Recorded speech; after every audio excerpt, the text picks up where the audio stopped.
Hi friends, welcome to my channel.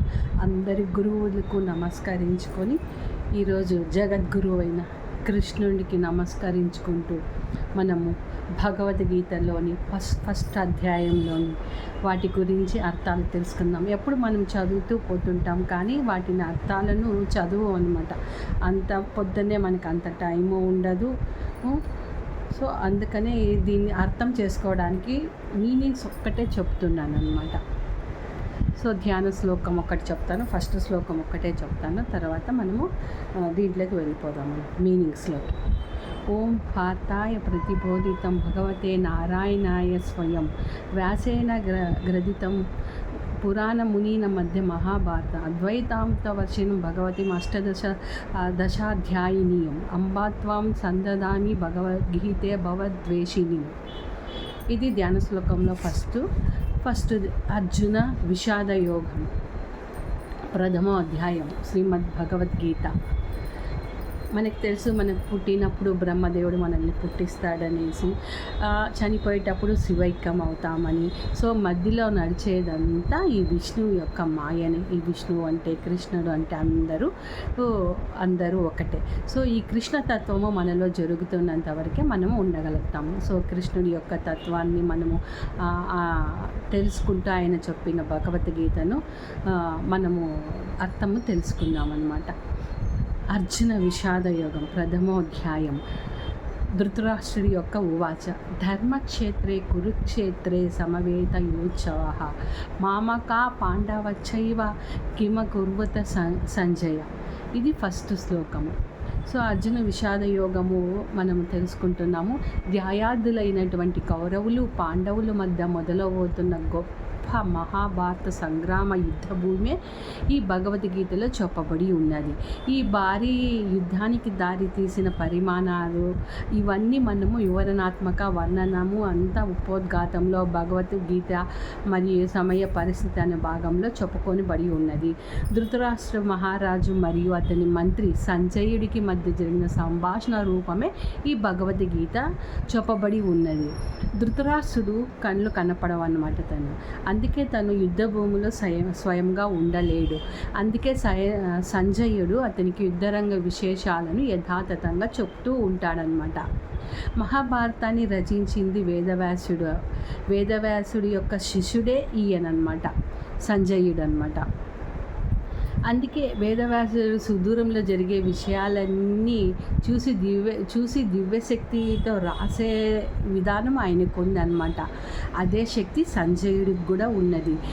యుద్ధంలో జరిగే అన్ని విశేషాలను ధృతరాష్ట్రుడికి వివరించడానికి ఈ థర్డ్ ఐ అనేది సంజయుడికి ప్రసాదింపబడి ఉన్నది. ఆ కాలంలో చాలామందికి ముందు జరుగుతున్న విషయాలన్నీ వాళ్ళకి తెలుస్తుంటాయి అన్నమాట. ఎందుకంటే వాళ్ళకి థర్డ్ ఐ అనేది ఓపెన్ అయి ఉంటుంది. మంచి అది చెడ్డ అది వాళ్ళ ముందే ప్రకృతి వాళ్ళకి ఇంటిమేషన్ చేస్తూ ఉంటుందన్నమాట. సో అలా అన్నమాట. అలా జరిగిన విషయాలన్నీ సంజయుడు ధృతరాష్ట్రుడికి వివరిస్తూ ఉంటాడనమాట. ఇది ఫస్ట్ అని చెప్పుకుంటూ వెళ్తూ ఉంటాను. ఊరికే స్టోరీలాగా చెప్పుకుంటూ వెళ్తాను అనమాట. ధృతరాష్ట్రుడు చెప్తాడు, ఓ సంజయ, ధర్మభూమి యందు కురుక్షేత్రంలో కూలి ఉన్నది కదా, మరియు యుద్ధకాంక్షతో ఉన్నటువంటి నా పుత్రులు మరియు పాండవ పుత్రులు ఏమి చేశారు అని అడుగుతాను అనమాట. ఇదే ధర్మక్షేత్ర కురుక్షేత్రం అని చెప్పుకున్నాం కదా, దాని యొక్క అర్థం అనమాట. అప్పుడు సంజయుడు చెప్తాడు, సైనిక వ్యూహాత్మకంగా ఉన్నది. పాండవ సైన్యాన్ని చూసిన దుర్యోధనుడు తన గురువు అయినటువంటి ద్రోణాచార్యుడి దగ్గరికి సమీపించి ఈ విధంగా చెప్తున్నాడు అనమాట. దుర్యోధనుడు అంటాడు, గౌరవనీయులైన గురువర్య, ద్రుపదుని పుత్రుడైన ప్రతిభావంతుడైన మీ శిష్యుడిని అత్యంత వ్యూహాత్మకంగా నిలబడిన ఈ పాండవుల సైన్యాన్ని చూసినావా అని అడుగుతాడనమాట. వారి పక్షాన సైన్యంలో ఉన్న ఎంతోమంది శక్తివంతమైన యోధులను వీక్షించండి. యుయుధానుడు, విరాటుడు మరియు ద్రుపదుడు వంటి వారి గొప్ప ధనుసులు ధరించి ఉన్నారు. మరియు వారి యుద్ధ శౌర్యంతో భీమార్జునులతో సమానమైన వారు. వాళ్ళందరూ భీమా అర్జునులకి ఎంత శక్తి ఉంటుందో అంత శక్తితో వాళ్ళు ఉంటారనమాట. అక్కడ ఉన్నటువంటి పరాక్రమవంతులైన దుష్టకేతుడు, చికేతనుడు, వీరుడైన కాశీరాజు, పురజిత్తు, కుంతిభోజుడు మరియు శైబ్యుడు వీరందరూ ఉత్తమ పురుషులే. వారి సైన్యంలో ఇంకా ధైర్యశాలి అయిన యుద్ధామనుడు, వీరుడైన ఉత్తమౌజుడు, సుభద్ర కుమారుడు మరియు ద్రౌపది పుత్రులు ఉన్నారు.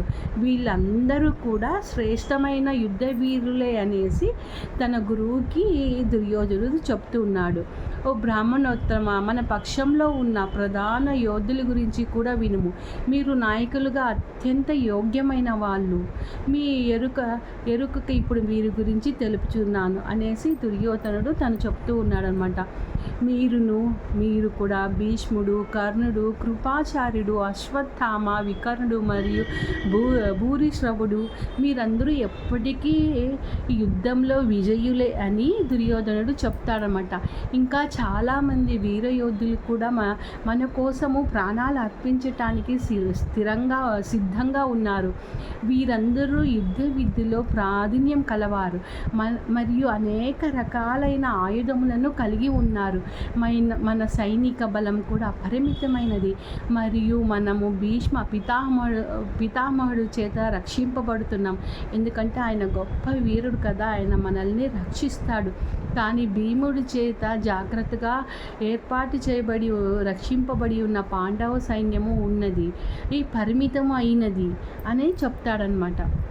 ఎవరు? దుర్యోధనుడు తన గురువుతో ద్రోణాచార్యుడితో చెప్తూ ఉన్నాడు.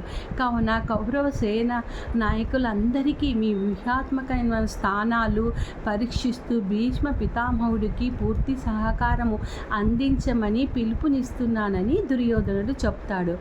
అప్పుడు కురవృద్ధుడు మహోన్నతమైన మహాపురుషుడైన భీష్మ పితామహుడు సింహంలా గర్జిస్తాడనమాట.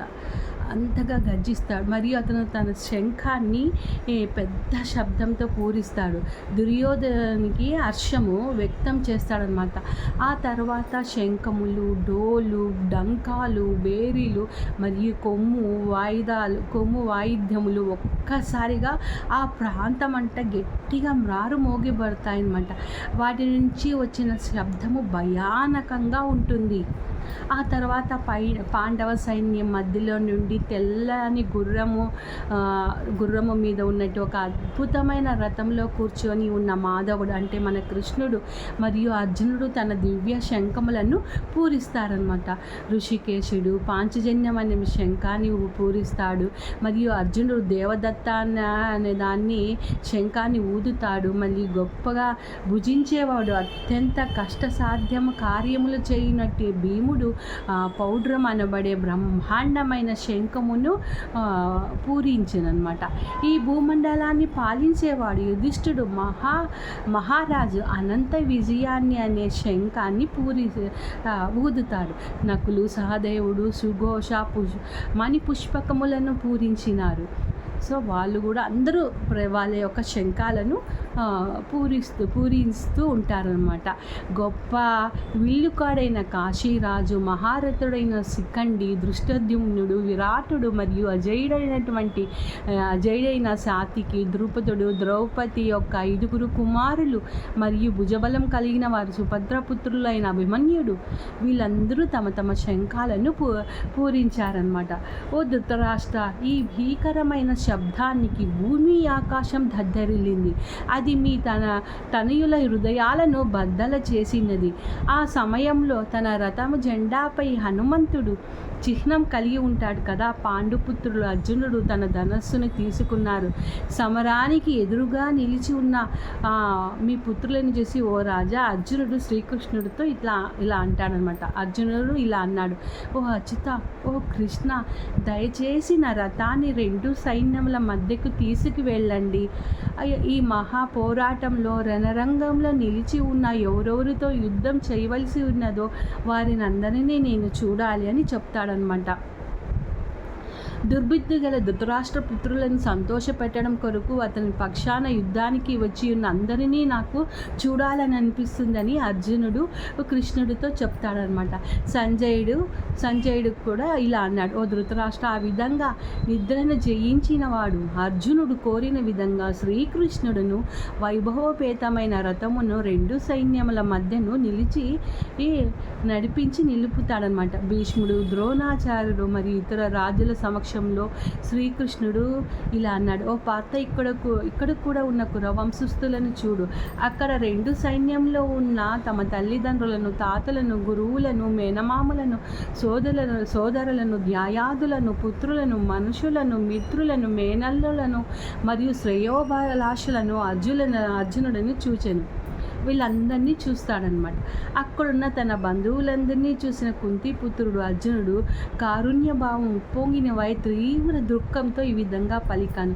అర్జునుడు ఇలా అంటాడనమాట, ఓ కృష్ణ, యుద్ధానికి బారులు తీరి ఒక్కొక్కరు చంపుకోవటానికి పూనుకుంటున్న నా బంధువులను చూసి నా అవయవాలన్నీ తప్పుపడుతున్నాయి మరియు నా నోరు ఎండిపోవచ్చున్నది. నిన్ను వీళ్ళు చంపవలసిందని చాలా బాధపడతాడనమాట అర్జునుడు. నా శరీరం అంతా వణుకుచున్నది, నా వెంట్రుకలు నిక్కుబొడుచుకుంటున్నాయి, నా వీళ్ళు గాంధీవం చేజారిపోతూ ఉన్నది మరియు నా చర్మం అంతా పొడిబారిపోతున్నది, మండిపోచినది. నా మనసుకు ఏమీ తోచని స్థితిలో అయోమయంగా ఉన్నాను. ఇంకా నన్ను నేను స్థిరంగా ఉంచుకోలేకపోతున్నాను. ఓ కృష్ణ, కేశి రాక్షసుడు సంహరించిన వాడా, అంతటా అశుభ శకనములే కనబడుతున్నాయో. ఈ యుద్ధ సొంత బంధువులనే చంపుకోవడం వలన మంచి ఎలా కలుగుతుంది నేను చూడలేకపోతున్నాను. ఓ కృష్ణ, నాకు విజయం కానీ రాజ్యం కానీ వాటి వల్ల వచ్చే సుఖం నాకు ఏమీ అక్కరలేదు. మనం ఎవరి కోసం అయితే ఇదంతా కోరుకుంటున్నామో వారు మన ఎదురుగా యుద్ధం కోసం ఉన్నప్పుడు రాజ్యాలతో కానీ సుఖాల వల్ల కానీ ఈ జీవితం వల్ల కానీ ప్రయోజనం ఏముంది? గురువులు, తండ్రులు, కొడుకులు, తాతలు, మేనమామలు, మనమళ్ళు, మామలు, బావమర్తులు, ఇంకా ఇతర బంధువులు వీరందరినీ తమ ప్రాణాలు ధనాన్ని పనంగా పెట్టి మరీ ఇక్కడికి వచ్చి చేరి ఉన్నారు. ఓ మధుసూదన, నా మీద వారు దాడి చేసినను వారిని నేను సంహరించలేను. ధృతరాష్ట్రుని పుత్రుని సంహరించినను ఈ భూమండలమే కాదు ముల్లోకాలపై ఆధిపత్యం సాధించినా సరే నాకు అతృప్తి ఉంటుందా మనకు అని అర్జునుడు శ్రీకృష్ణుని అడుగుతాడు. ఓ జనార్దన, సర్వభూతాలను సంరక్షకుడు పోషకుడైన వాడా, ధృతరాష్ట్రుడు తనయుడిని చంపి మనం ఎలా సంతోషంగా ఉండగలము? వారి దుర్మార్గపు దురాక్రమణలైన వారిని సంహరిస్తే మనకి పాపం తప్పకుండా చుట్టుముట్టుకుంటుంది కదా. కాబట్టి స్వంత ధ్యాయాదులైన ధృతరాష్ట్రుని పుత్రులను మరియు స్నేహితులను చంపటం వలన మనకు తగదు కదా. ఓ మాధవ, కృష్ణ, మన సొంత వారినే మనము చంపుకొని ఎలా సుఖంగా ఉండగలము? వారి ఆలోచనలు దురాశచే నిండిపోయి ఉన్నాయా? బంధువులను సర్వనాశం చేయటంలో కానీ లేదా మిత్రులపై ఘాతకత్వం చేయటంలో కానీ వారి దోషము చూడడం లేదు. కానీ ఓ జనార్దన, మన వారిని చంపడంలో ఉన్న దోషాన్ని చక్కగా చూడగలము మనము. ఈ పాపపు పని నుండి ఎందుకు తప్పుకోకూడదు? వంశం నాశనం జరిగినప్పుడు ఆ వంశాచారాన్ని అంతరించిపోవును మరియు మిగిలిన కుటుంబ సభ్యులు అధర్మపరులగుతారు కదా అని అడుగుతాడనమాట. దుర్గుణాలు ప్రబలిపోవటం వలన ఓ కృష్ణ, కుల స్త్రీలు నీతి తప్పిన వారు అగుదురు మరియు స్త్రీల యొక్క అనైతిక ప్రవర్తన వల్ల ఓ రుష్టి వంశస్థుడు అవంచిత సంతానము జన్మిస్తారు కదా. అవాంఛిత సంతానం పెరగటం వలన కుల నాశనం చేసిన వారికి కూడా నరకము ప్రాప్తించెను. శ్రాద్ధతర్పణాలు లుప్తమైన కారణంగా భ్రష్టు పట్టిన వంశపూర్వీకులు కూడా పతనమవుదురు కదా. కుటుంబ ఆచారణం నాశనం చేసి అవంచితమైన సంతానం పెంపొందటానికి కారణమైన వారి దుష్ట చేష్టల వలన అనేక సామాజిక కుటుంబ సంక్షేమ ధర్మములు నశించిపోవును కదా. ఓ జనార్దన, కులాచారాలు నాశనం చేసిన వారి నిరవధికంగా నరకంలోనే ఉంటారని నేను పండితుల నుండి విని ఉంటిని. అయ్యో, ఎంత ఆశ్చర్యం! దారుణమైన పరిమాణాలు కలిగి చేసే ఈ మహాపాపాన్ని చేయటకు మనము నిశ్చయించుకున్నామా? రాజ్య సుఖాలపై కాంక్షతో మన బంధువులనే చంపటానికి సిద్ధపడ్డామా? ఆయుధాలు చేతిలో ఉన్న ధృతరాష్ట్ర పుత్రులు ఆయుధాలు లేకుండా ప్రతిఘటించకుండా ఉన్న నన్ను యుద్ధ భూమిలో చంపివేసినా సరే అది దీనికంటే మేలే కదా. సంజయుడు పలికను. ఈ విధంగా పలికిన అర్జునుడు దీనాస్థితిలో తీవ్ర శోకవంతుడై తన బాణాలను ధనస్సును పక్కన జారి విడిచి రథంలో కూలబడ్డాడు అని సంజయుడు ధృతరాష్ట్రుడికి వివరిస్తాడనమాట. ఇదంతా జరిగినదంతా తను చెప్తూ ఉంటాడు ధృతరాష్ట్రుడికి, సంజయుడు తన నోటి ద్వారా ఇదంతా జరిగిన విషయాలన్నీ ధృతరాష్ట్రుడికి చెబుతూ ఉన్నాడు. ఇది ఫస్ట్ అధ్యాయం సంపూర్ణం. సో మీరందరూ భగవద్గీత చదివినారని తెలుసు. దాని అర్థం తెలుసుకోండి. ఈ అర్థాన్ని ఒక 3-4 సార్లు వినండి, లైక్ చేయండి, షేర్ చేయండి, సబ్స్క్రైబ్ చేయండి. Thank you. సర్వం శ్రీకృష్ణార్పణమస్తు.